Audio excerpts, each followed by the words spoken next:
Ma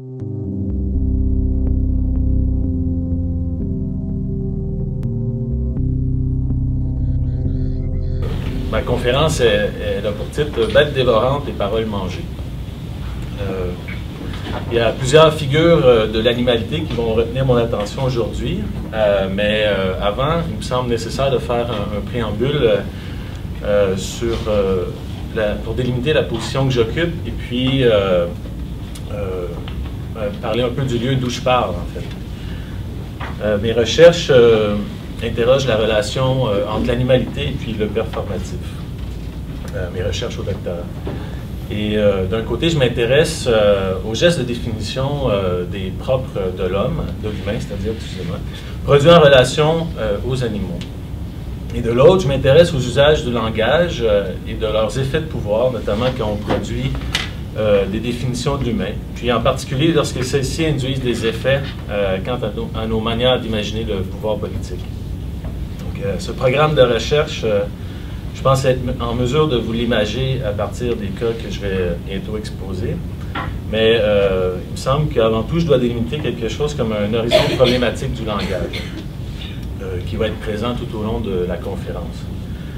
Alors, à mon avis, le langage, il est problématique parce qu'il se présente comme une sorte d'archive où on puise des significations usuelles, mais aussi il se présente comme un moyen, celui par lequel on s'exprime et puis on produit des significations. Donc, c'est-à-dire que le langage, il est toujours deux choses en même temps, une archive et un moyen, des archives et des moyens. La prise de parole implique toujours la référence à l'archive qui en est la condition, si on veut. Autrement dit, on produit l'archive dont on parle en parlant, pour justifier la prise de parole. Cette manière de constituer le langage prend ses distances de deux postulats qui viennent d'une version, je pense, qu'on pourrait dire dominante du langage. Celui selon lequel le langage est une unité totalisante qui présuppose des équivalences entre les mots et les choses, si bien qu'on en vient à croire en l'étanchéité des catégories. Je pense qu'une expression comme « un chat est un chat » réfère à ce postulat, qu'on pourrait reformuler aujourd'hui en disant « un pitbull est un pitbull ». L'autre postulat suggère que le langage est une sphère autonome et abstraite, ayant existence à l'extérieur des usages qu'on en fait. On en vient alors à croire que le langage contient des vérités étrangères aux gestes et aux pratiques langagières qui en sont pourtant à l'origine. Par conséquent, on oublie que la prise de parole est située, que les significations qu'elle produit ou véhicule trouvent leur sens, si vous voulez, plus dans la scène d'énonciation, un concept que je vais réutiliser. Ces deux postulats sont constitutifs d'un imaginaire du langage que j'associe au concept de décision souveraine. Donc, la décision souveraine se rapporte à des positions d'autorité qui présupposent une capacité de décider en toute certitude des événements et des cas limites en produisant des catégories généralement exclusives et binaires. En ce qui concerne les réflexions sur des bestiaires politiques, la décision souveraine se rapporte à ce que la littérature sur l'animalité nomme différences zoonanthropologiques, pour marquer la distinction entre les humains et les animaux. Donc, dans cette perspective, il y a des différences entre les humains et les animaux qui ne peuvent pas être mises en question, même si les procédés d'animalisation sont toujours très utiles pour déshumaniser des adversaires, ce que nous enseignent notamment les figures du loup solitaire et puis aussi celle du pitbull. Mon hypothèse est que le langage est une force affabulée. Le geste de différenciation zoanthropologique, il n'est jamais définitif et toujours sur le point d'être mis en cause, retravaillé, mais en demeurant affecté par son instabilité. Pour cette raison, je préfère nommer cette différence oscillation zoanthropologique. Le geste de définition d'un propre de l'humain qui s'opère depuis l'oscillation zoanthropologique implique l'usage d'une force qui est celle du langage. Selon cette perspective, le langage est affabulé. Il est producteur de fables. Il est le moyen par lequel est produit le matériau zoanthropologique mis en récit dans, par exemple, des narrations politiques qui véhiculent des imaginaires du pouvoir politique. Mais aussi, le langage est une fable instituée depuis l'oscillation zoanthropologique. Le geste risqué de définition des humains s'opère toujours depuis des présupposés sur les animaux. Or, nous n'avons accès, en principe, à l'être des animaux que par le médium du langage humain. Les animaux ne répondent pas à nos questions, ou du moins pas comme nous nous y attendons, comme le démontre entre autres la philosophe et éthologue Vincent Després. Alors, 3 figures paradigmatiques vont me servir aujourd'hui. Ce que je peux dire, c'est qu'elles sont symptomatiques de la relation entre le langage affabulé et des manières d'imaginer le pouvoir politique. On va d'abord voir comment le loup, la figure du loup, peut incarner une menace qui a pour effet de justifier la figure du protecteur. Ensuite, on va voir un cas où la prise de parole s'articule à la différence zooanthropologique et à un imaginaire positif du pouvoir politique. Et puis, je vais terminer sur le cas des pitbulls, où la prise de parole semble paradoxalement réglée par des dispositifs langagiers qui visent à la réduire au silence. Je fais une ou deux petites précisions épistémologiques avant de partir sur le premier cas, pour au moins signifier que le recours à ces figures animalières me semble me permettre d'invalider le concept dominant du langage comme totalité signifiante, dont je parlais plus tôt. Le recours à des figures d'animalité me semble aussi me permettre de surexposer ce désir des profondeurs d'une archive qui serait commune et partagée par tous. Une même archive qui coordonnerait nos pratiques et nos gestes, nos prises de parole, et que, selon plusieurs, il faudrait défendre au nom de l'unité de quelques bêtes fabuleuses, comme le peuple ou la nation. Le chemin sur lequel je nous conduis lentement est à l'inverse de ce concept du langage. C'est-à-dire que nos usages quotidiens sont, bien sûr, articulés à des significations en partage, comme le loup nous le rappelle, ce qu'on verra, mais en même temps, ils ne sont jamais seulement la représentation de ce langage autonome et composé d'équivalence. Sur le plan politique, il me semble plutôt nécessaire d'insister sur la force du langage et de sa capacité à produire des effets et des fables. Mes recherches sur l'animalité ne cessent de rappeler qu'il est dans l'intérêt de quiconque de prendre acte de cette force, et au mieux, d'apprendre à en faire usage ou encore d'en comprendre les ressorts. Il est, disons, de notre intérêt de se réapproprier cette force, ce qui signifie aussi de surexposer la décision souveraine, qui en fait un instrument politique pour faire faire, faire croire et faire savoir. La création imaginative et la circulation de figures animalières nous rappellent que la production de savoir n'est pas circonscrite aux institutions comme ici, ou aux autorités savantes. La production de figures animalières nous rappelle que la force du langage n'est pas exclusive, mais qu'au contraire, tous peuvent en faire l'expérience. Les effets performatifs ne se mesurent donc pas qu'en fonction de la répétition de certaines significations, comme le loup, symbole de la menace. Ce sont dans des situations d'énonciation précises, comme ici en ce moment, que sont produites des figures animalières. Chaque usage référant non plus à une archive englobante, mais à des singularités idiomatiques, ce qui, à mon sens, explique en partie la plasticité des figures animalières, comme le loup qui peut dire nommer la menace, mais aussi l'inverse quand on pense, entre autres, au loup du printemps 2015, sur lequel je pourrais revenir plus tard, mais qui n'est pas prévu au programme de la conférence. Alors, fin du long préambule. Je commence tout de suite avec la première partie que j'ai nommée Le loup et le Léviathan. Je vais me permettre une petite gorgée. La relation entre le langage et la dévoration nous oblige à penser, je pense, la matérialité du langage en même temps que ses productions symboliques.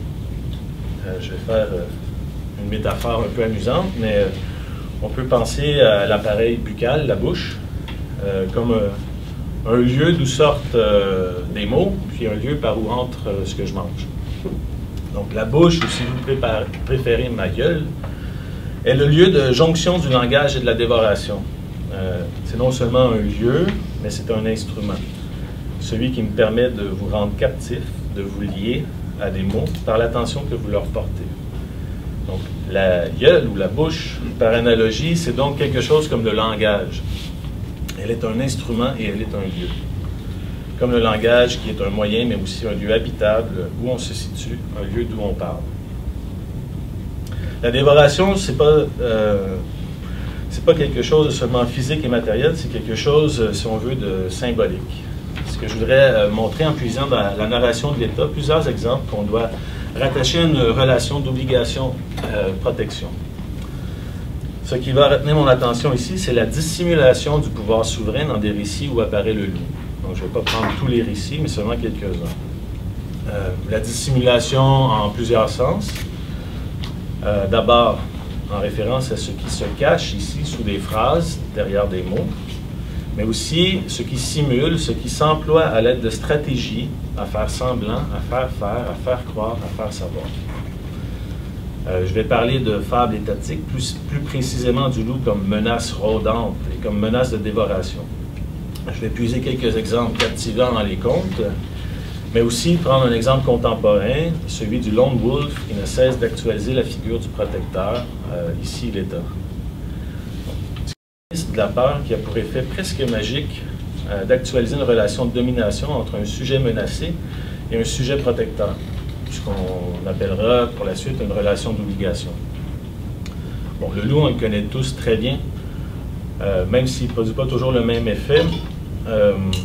On le connaît beaucoup en référence aux contes qu'on nous raconte encore aujourd'hui ou des contes qu'on a connus quand on était plus jeune. Il y a deux contes que je veux aborder aujourd'hui où on voit bien l'usage du mécanisme de la peur et puis où on peut repérer en fait quelque chose comme la dissimulation du pouvoir souverain. Alors, dans le Petit Chaperon rouge, le loup évidemment manifeste la menace de dévoration. Il existe plusieurs versions, certaines où le loup mange le petit chaperon rouge et d'autres où aussi le loup mange Mère Grand. Dans même une version où le loup a mangé Mère Grand, après coup il offre au petit chaperon rouge pour l'amadouer de petits beignes dont l'ingrédient principal, dit-on, serait Mère Grand. Pour amadouer, pour éviter de faire peur, le loup utilise aussi sa voix. Si vous vous souvenez bien, quand il entend le petit chaperon rouge frapper à la porte, le loup change sa voix. Il l'adoucit pour ne pas faire peur, mais surtout pour faire croire qu'il est Mère Grand. La morale du conte est d'enseigner la méfiance envers les étrangers. La version de Charles Perrault se termine en disant qu'il faut bien se méfier de ceux qui font les loups, car souvent, ils sont les plus dangereux des loups. Il y a évidemment énormément de choses à dire sur l'homme-loup, mais je me contente ici d'insister sur la peur du loup et les stratégies langagières qu'il emploie, le loup, pour se dissimuler, pour faire croire qu'il est gentil, qu'il n'est pas lui-même, mais quelqu'un d'autre. On trouve aussi un loup dans le conte des trois petits cochons. Dans ce cas-ci, ce qui m'intéresse, c'est ce qu'on pourrait appeler l'inversion du rapport de prédation. Le loup, comme menace dévorante, va se faire dévorer par un être encore plus puissant dont la figure métonymique est ici, dans ce conte, le cochon le plus civilisé et le plus avancé sur le plan de la technique. Si vous vous souvenez... Attendez. Les trois petits cochons sont des constructeurs de maisons. Quand le loup se manifeste, chacun va se réfugier dans sa maison. Les deux premiers petits cochons se font manger car leur maison, l'une de paille et puis l'autre de bois, ne résiste pas au souffle du loup. Le troisième des petits cochons est plus avancé sur le plan de la technique. Quand le loup arrive chez lui, il ne peut souffler sa maison faite de briques.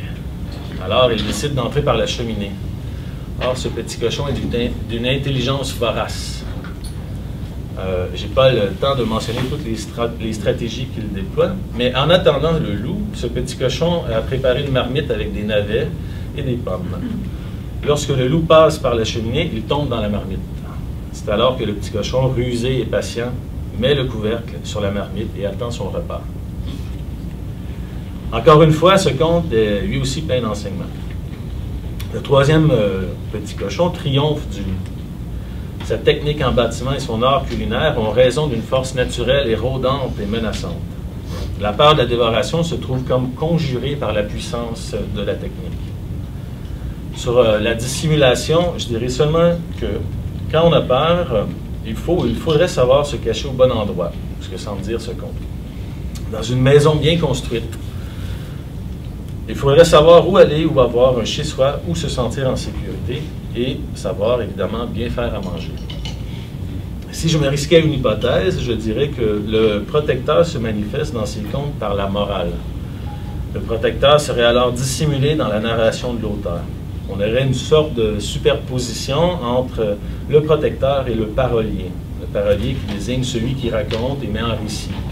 Celui qui use du langage pour faire des liens. Alors, j'arrive maintenant à une fable contemporaine bien connue. Ce refuge où on se protège en cas de menace, je vais l'aborder en le reliant au Léviathan, le grand protecteur, mais aussi celui qui règle le langage et les significations, comme le disait il y a quelques siècles un certain Hobbes. En ce qui concerne la fable du Lone Wolf, du loup solitaire, l'effet de la peur est encore plus saisissant.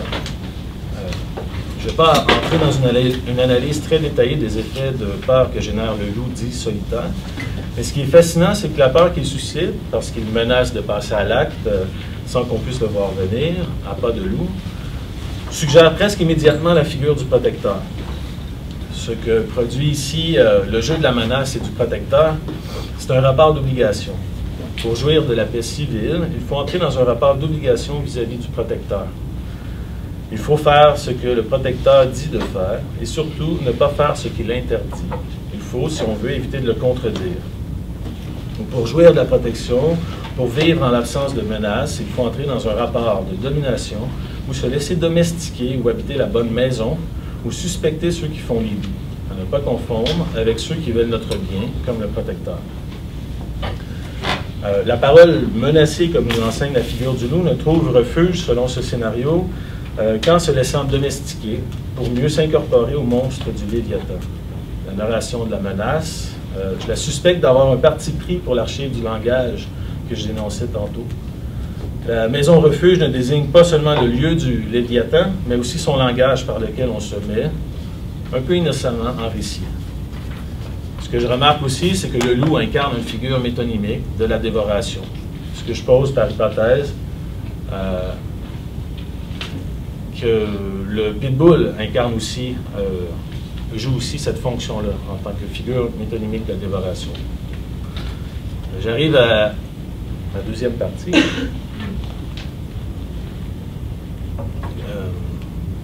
j'ai nommée Fable, performance et pouvoir de la parole chez Longinus.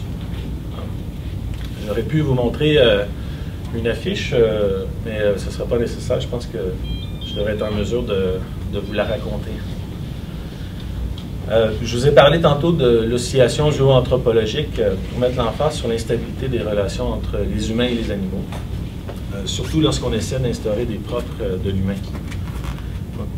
L'oscillation zooanthropologique, on peut l'imaginer comme une zone d'indécidabilité. La performativité du langage serait toujours à rapporter à cette zone floue mais dense, faisant en sorte que les effets de langage oscilleraient à leur tour entre la répétition et la production d'imaginaire. C'est ce que nous enseigne la performance de l'artiste Isabelle Longinus à Montréal en 2013. Donc, le Devoir s'était servi de cette performance-là pour la mettre en une et demandait, par le fait même, le Devoir, « Êtes-vous un mouton ?» en référence à l'installation de Longinus. Donc, sur la photo, on pouvait voir l'artiste de Vancouver et quelques bêtes en arrière-plan regroupées. La légende qui accompagne la photo précise le but de l'installation. Provoquer les passants, faire en sorte qu'ils aient le courage d'affirmer leurs convictions politiques, qu'ils prennent la parole. Je vais vous lire la légende, comme ça va vous situer. Un appel à sortir du rang. Ils ont peur, ils se regroupent, disait mercredi un passant, en pointant les moutons captifs de l'installation de l'artiste Isabelle Longinus, dans la forêt bétonnée du square Phillips, au centre-ville de Montréal. Rebelle, femme et mère, l'auteur-compositrice-interprète de Vancouver profitait de son passage au coup de cœur francophone pour questionner les citoyens. Pendant longtemps, j'ai fait du graffiti et des chansons engagées de façon anonyme, dit-elle. Là, je retourne dans la rue et je dis avec mon nom que j'en ai marre des conneries.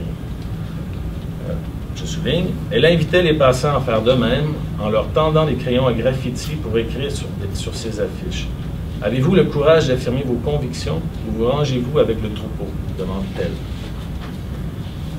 Longinus met en scène une fable politique qui a pour but ou pour effet de provoquer la parole. de faire parler et qui génèrent des effets performatifs.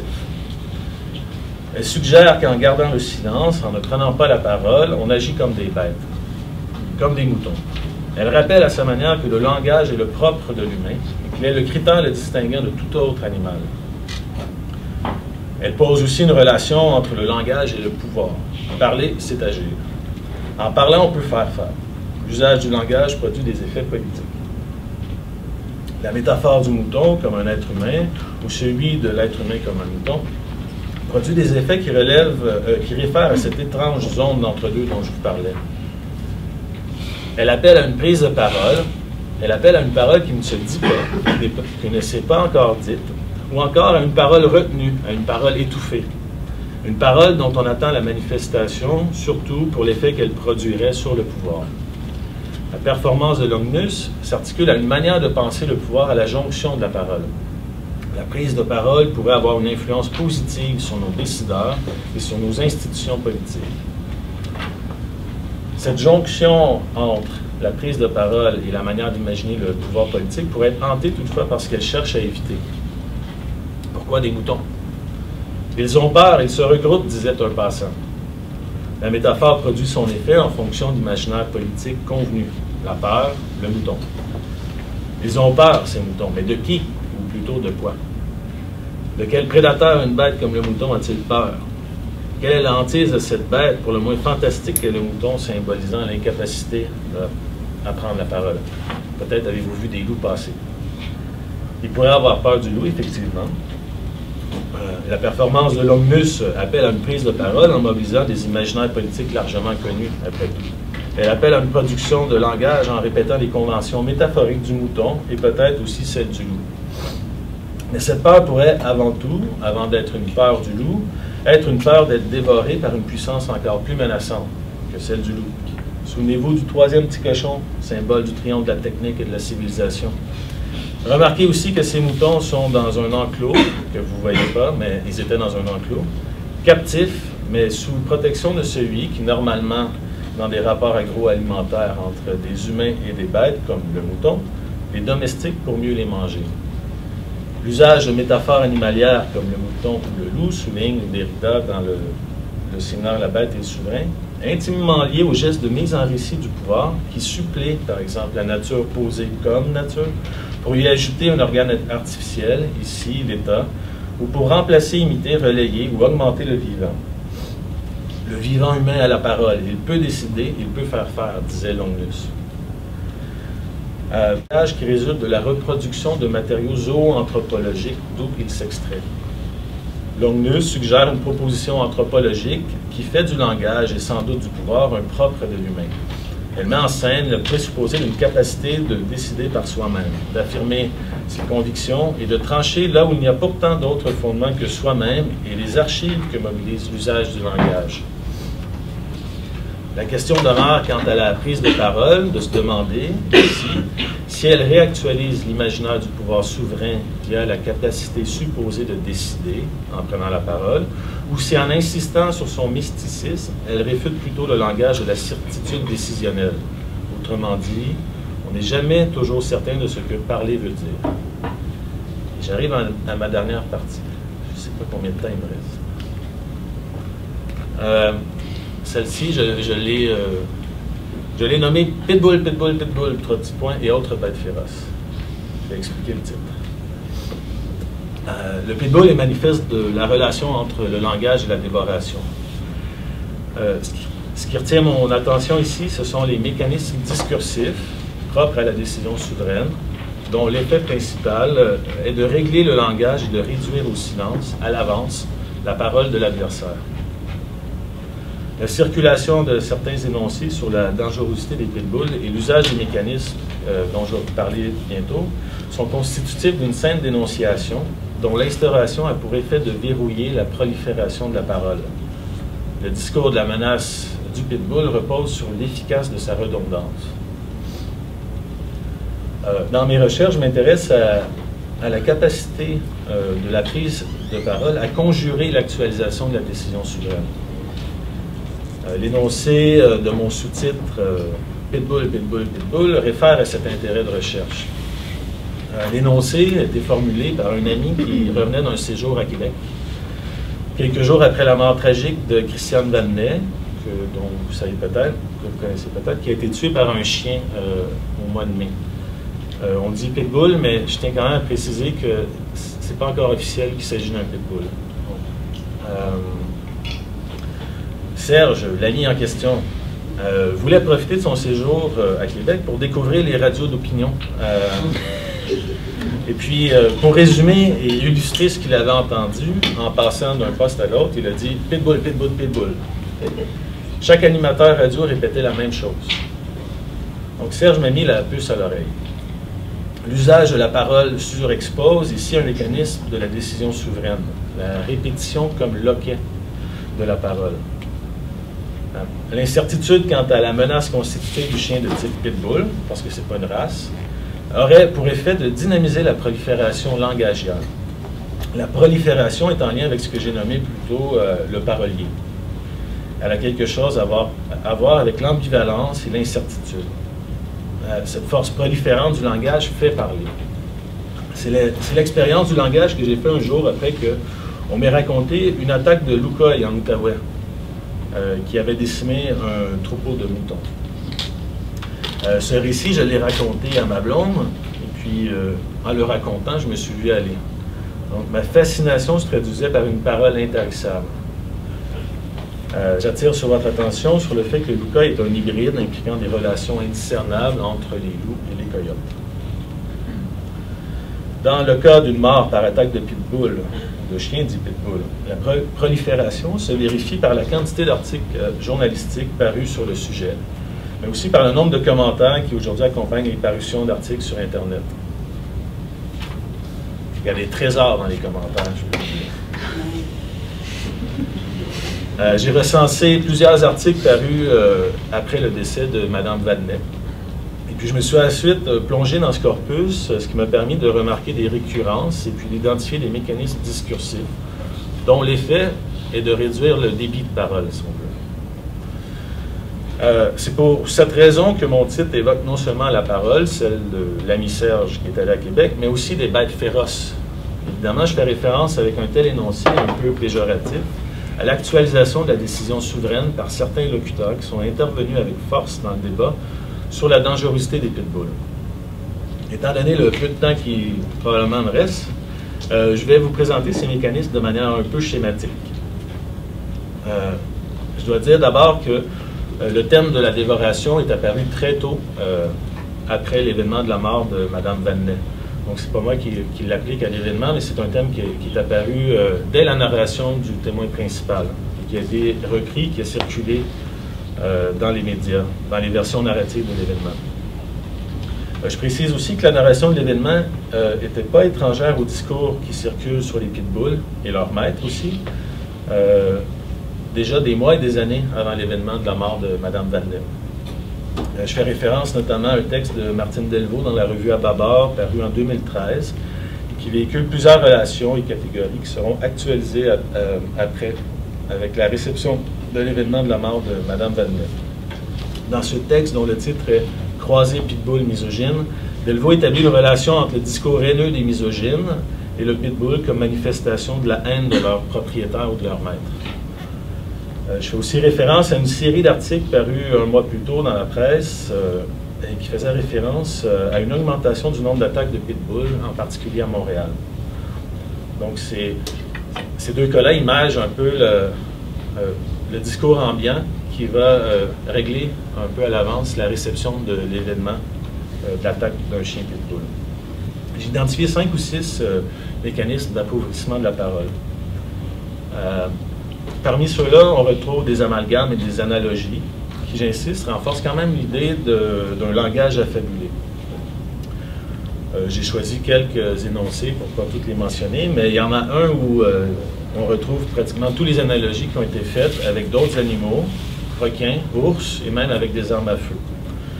Je vous cite un énoncé qui vient d'un texte d'Alain Dubois dans la presse le 18 juin. Selon le chirurgien plasticien de l'hôpital Sainte-Justine, Daniel Borsuc, de tous les chiens agressifs, les pitbulls font en moyenne les pires ravages. Les crocs de ces mollusques peuvent infliger l'équivalent des blessures par balle, voire des morsures d'ours. Ce qui explique pourquoi certains de ses confrères traitent carrément ces bêtes de requins terrestres. Quand même. Juste une petite parenthèse, mais le pitbull n'est pas le chien qui mord le plus fort. C'est le rottweiler, le berger allemand, qui mordent plus fort que le pitbull. Je fais quand même une remarque sur cet énoncé, parce que la prise de parole semble ici toujours déjà articulée à sa mise en forme par la décision souveraine. Ces analogies qu'on pourrait rapporter au langage affabulé se rapportent à la parole et à la prolifération, sauf qu'ici, elles agissent plutôt qu'un mécanisme qui piège à l'avance ceux qui voudraient faire des nuances sur la dangerosité des pitbulls. Un autre mécanisme relève de la constitution des profils. Donc, il y a évidemment les profils particuliers, ceux du maître du chien qui a fait l'attaque et aussi du chien. Donc, on apprend dans les articles qui ont circulé après la mort de Mme Vadnais que le chien avait déjà attaqué 2 fois les humains, mais aussi que le propriétaire avait un lourd casier judiciaire et qu'il suivait au moment de l'événement une thérapie de gestion de la colère. Donc, il ne s'agit pas de contredire les faits, mais c'est de montrer à quel point il joue dans la manière de recevoir l'événement, en insistant sur la dangerosité et la menace. La scène d'énonciation se construit aussi par la circulation d'énoncés, que je rapporterai à une sorte de profil général des propriétaires de pitbull ou des pitbulls. Je vais citer un cas de généralisation abusive qui vient de Joseph Facal, du Journal de Montréal. On connaît d'avance la cassette du lobby des pitbulls. C'est le maître qui est le problème, pas le chien. Oui et non. Oui, parce qu'il semble que les nouveaux propriétaires de pitbull sont surtout des jeunes hommes qui n'ont rien à foutre des cours de dressage et de la réglementation sur les licences et le port de la DLS. Avant d'ajouter, il y a des crétins partout. Mais le chroniqueur Yves Boisvert avançait l'hypothèse qu'ils sont probablement surreprésentés chez les propriétaires de pitbull. Intéressons-nous un instant à cette frange idiote et sans doute majoritairement composée de jeunes à la testostérone vigoureuse. En tout cas, je ne pense pas que tous les propriétaires de pitbull entrent dans ce type de profil. En tout cas, j'en connais un qui n'entre pas. Bon, évidemment, et là je vais aller un peu plus vite, il y a eu des références aux événements antérieurs et à des événements qui se déroulaient dans l'actualité pour renforcer l'idée qu'il y avait de plus en plus d'attaques de chiens pitbull.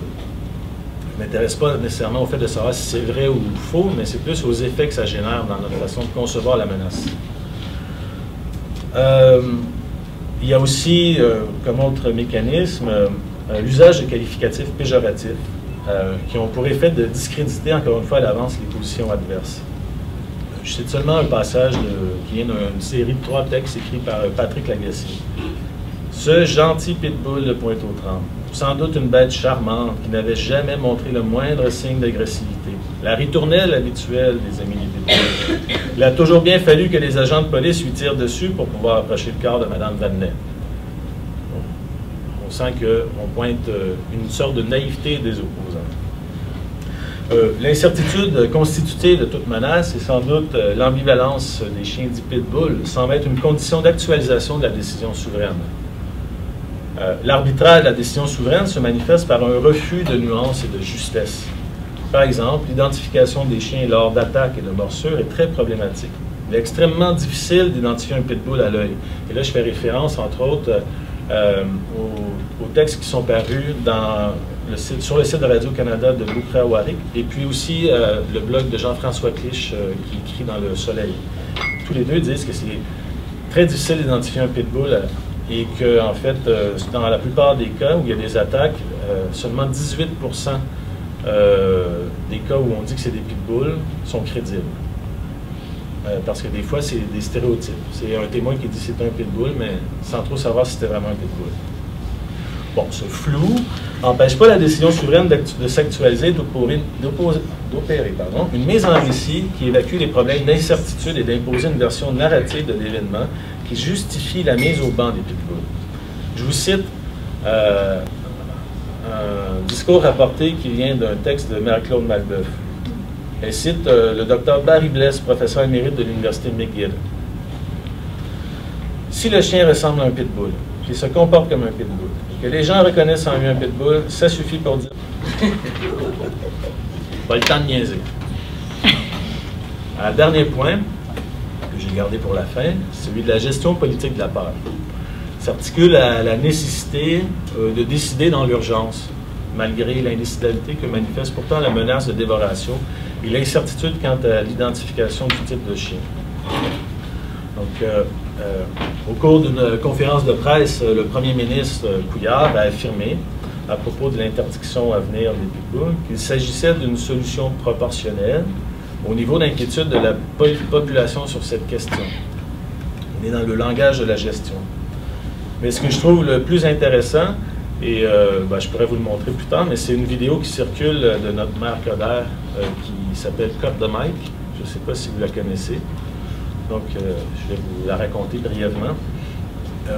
À propos du règlement municipal de l'interdiction des pitbulls, la Ville de Montréal a organisé une sorte de réunion citoyenne où chacun pouvait aller donner son opinion durant l'Assemblée municipale.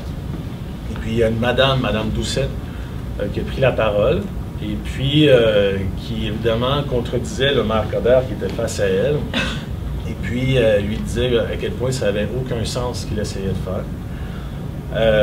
Et à peu près, à partir de, ou après 2 minutes 30, le maire Coderre commence à trouver qu'il y en a assez entendu, et puis il commence à lui dire, en la coupant, qu'il faudrait conclure. Puis Mme Doucette continue à parler, à argumenter, à donner son opinion. Et plus elle continue, plus le maire Coderre s'impatiente en disant « Mais madame, il la coupe à chaque fois en disant « Il faut conclure, concluez ». Et comme elle n'écoute pas, le maire Coderre se retourne face à son technicien et il lui dit « Cut the mic ». Donc, dans ce cas-ci, il me semble qu'on a un cas où on impose le silence au moment même où la prise de parole serait valorisée. Et ça va avec l'idée d'une gestion politique de la parole. La décision souveraine et la réception catégorique des événements de morsure par pitbull exposent une insécurité face à la nuance et la justesse qui vient avec l'indécidabilité. La certitude décisionnelle venant comme par magie répondre de manière violente à tout cas où l'impossibilité même d'être sûr et certain, sans équivoque et sans injustice, se manifeste.